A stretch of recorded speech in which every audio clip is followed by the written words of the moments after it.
बेब अलमारी चाहिए ना हा मरे घे बड़सा गंजिया बरोबर आहे तू सामान पा कोणा म्हणून ओ शिट बेब रॉंग साइड आली भितर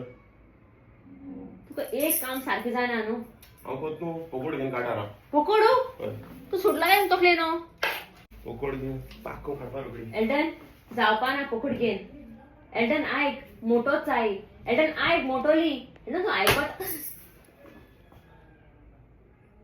तू मरे म्हणजे काबड आज सारखो ना न्हू 10 मिनिटांमध्ये तुका हांव कितकोच तेचोय म्हणजे पाणी देण्यात दिला ती काबड काडपाक कोता न्हू चल कपड केलते कापय चल रुमा वचून बायसोन स्वता येतो कबड सारखे कोणा जाल्यार घरान रावपा हा तेका लागून बेग बेगीन मनीस हाडून कबड सारकेले. एल्डन तुका लागून कितें त्रास जाले ते आमकां मी हाडलो मनीस हाडलो मनीस उपकार केलो तुवें न्हू व्हडलो हाळ्यार ते मायन हाडले पायन दिलोले देण्याचेर तू काबड हातले नाका पळय का दोरो भायर दवर कोदलाचेर दवर ना हुंय दोतोर दवर मुगे काबड हातले नाका तो एक सुण्याको जो कट्टें बरें पण भायलेको न्हू तेगे राग थोंड करपा तेक बेग बेगीन वचोन एक कोल्ड कॉफी पिवयली आनी जायतें घेवन दिलें. आमगे कितें आमकां व्हडलेंश कांय नाका वेरोनिका गेलें चेरीस मेळ्ळ्या बरो खावपा जालो मुगे दीस.